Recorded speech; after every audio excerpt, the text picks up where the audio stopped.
क्या आपने कभी सोचा है कि जिस खिलाड़ी ने देश को वर्ल्ड कप जिताया हो या फिर जिसने अंतर्राष्ट्रीय कुश्ती के अखाड़े में तिरंगा फहराया हो, उसे अपने हक के लिए देश की सबसे बड़ी अदालत का दरवाजा खटखटाना पड़ेगा। यहाँ बात हो रही है 2007 T20 वर्ल्ड कप के हीरो जोगिंदर शर्मा और मशहूर अंतर्राष्ट्रीय पहलवान गीतिका जाखड़ की।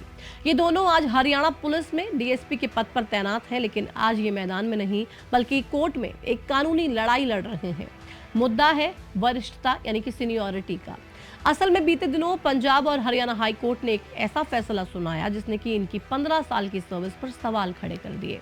आज इस वीडियो में इसी विवाद पर बात होगी। नमस्कार, आपके साथ में प्रतिमा दत्ता। हर प्रदेश की एक पॉलिसी होती है अपने राज्य के उत्कृष्ट खिलाड़ियों को सरकारी पदों पर छूट के आधार पर नौकरी देना और उनका भविष्य सुरक्षित करना। हरियाणा सरकार ने भी यही किया और साल 2007 T20 वर्ल्ड कप के हीरो जोगिंदर शर्मा और मशहूर अंतर्राष्ट्रीय पहलवान गीतिका जाखड़ को डीएसपी का पद सौंपा। ये यहाँ तक तो सब कुछ ठीक रहा, लेकिन जब वरिष्ठता देने की बात आई तो हरियाणा सरकार मुकर गई। इस विवाद का जन्म भी तभी से ही हुआ। असल में हरियाणा पुलिस सेवा नियम 2002 के तहत जोगिंदर शर्मा और गीतिका जाखड़ की नियुक्ति हरियाणा सरकार की उत्कृष्ट खिलाड़ी श्रेणी के तहत हुई और दोनों को डीएसपी के पद पर तैनात कर दिया गया। नियम के मुताबिक डीएसपी बनने के बाद एक अनिवार्य पुलिस ट्रेनिंग पूरी करनी होती है, लेकिन जोगिंदर शर्मा और गीतिका जाखड़ ने ट्रेनिंग की अवधि को पूरा नहीं किया और यही वजह है कि हरियाणा सरकार ने दोनों ही अधिकारियों को वरिष्ठता यानी कि सीनियरिटी नहीं दी, जिसके बाद ये मामला पंजाब हरियाणा हाई कोर्ट पहुंचा।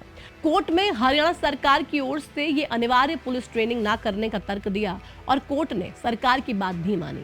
कोर्ट का कहना था कि जब तक ट्रेनिंग पूरी नहीं होती और पद की पुष्टि नहीं होती है तब तक सीनियरिटी का लाभ नहीं मिल सकता।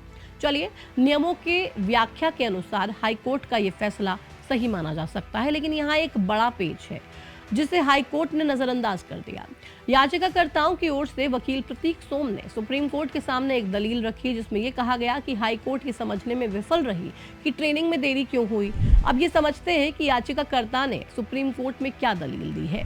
आधिकारिक निर्देश इन 15 सालों के दौरान ये दोनों अधिकारी कोई छुट्टी पर नहीं थे।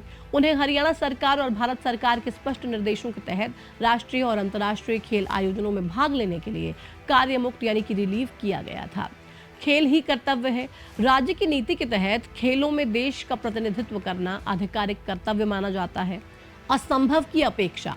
याचिकाकर्ताओं की ओर से प्रतीक सोम ने यह भी तर्क दिया है कि हाई कोर्ट का फैसला प्रभावी रूप से ये उम्मीद करता है कि एक अधिकारी एक ही समय में दो जगह पर मौजूद रहे, पुलिस अकेडमी में ट्रेनिंग भी करे और उसी समय मैदान पर देश के लिए मेडल भी जीते। ये तार्किक रूप से असंभव है। सुप्रीम कोर्ट ने याचिकाकर्ताओं की ओर से जो दलीलें दी गई हैं वो प्रैक्टिकल तौर पर सही थी, लेकिन हरियाणा पुलिस सेवा नियम 2002 की व्याख्या से अलग। लेकिन इस मामले में यहाँ एक दिलचस्प मोड़ और भी है, जहां याचिकाकर्ताओं ने दावा किया कि इसमें हरियाणा सरकार एक दोहरा मापदंड भी अपना रही है। चलिए इस दावे को समझते हैं। एक तरफ सरकार ने इन 15 सालों के दौरान उन्हें एसीपी के लाभ दिए, यानी कि सरकार ने माना कि उनकी सेवा निरंतर और नियमित थी।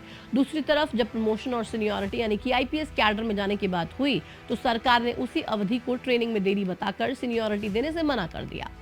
ये नियमों का चयनात्मक अनुप्रयोग है जो संविधान के अनुच्छेद 14 और अनुच्छेद 16 का उल्लंघन है। जब ये मामला भारत के मुख्य न्यायाधीश की अध्यक्षता वाली पीठ के सामने आया तो कोर्ट ने मामले की गंभीरता को समझा और विशेष अनुमति याचिकाओं की सुनवाई करते हुए दे दी और उस आदेश में कई प्रमुख बातें थी। हरियाणा सरकार को सुप्रीम कोर्ट ने नोटिस जारी किया। यूपीएससी को प्रतिवादी बनाया गया क्योंकि ये मामला आगे चलकर आईपीएस प्रमोशन से जुड़ा है, इसलिए संघ लोक सेवा आयोग का पक्ष जानना भी इसमें जरूरी है। सुप्रीम कोर्ट ने यह भी साफ कर दिया कि हरियाणा में डीएसपी कैडर से आईपीएस में होने वाली कोई भी भर्ती अब इस याचिका के अंतिम फैसले के अधीन यानी कि सब्जेक्ट टू फाइनल डिसीजन होगी। अगर सुप्रीम कोर्ट जोगिंदर शर्मा और गीतिका जाखड़ के पक्ष में फैसला सुनाता है तो पूरी सीनियरिटी लिस्ट बदल जाएगी। खैर, सुप्रीम कोर्ट के इस आदेश के बाद ये लड़ाई इतनी भी आसान नहीं दिख रही है जितनी आसान लग रही है। अब ये लड़ाई सिर्फ दो अधिकारियों की नहीं बल्कि उस स्पोर्ट्स पॉलिसी की साख की है जिसके तहत खिलाड़ियों को सरकारी नौकरियां दी जाती हैं।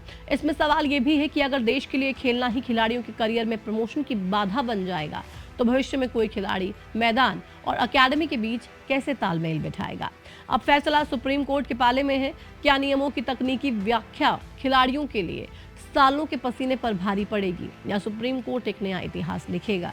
इस मामले को लेकर आप अपनी राय हमारे साथ कमेंट बॉक्स में ज़रूर साझा कर सकते हैं। फिलहाल इस वीडियो में इतना ही। आगे कोई भी अपडेट इस मामले में आएगी वो आप तक पहुंचाने का काम करेंगे। फिलहाल मुझे दीजिए इजाज़त।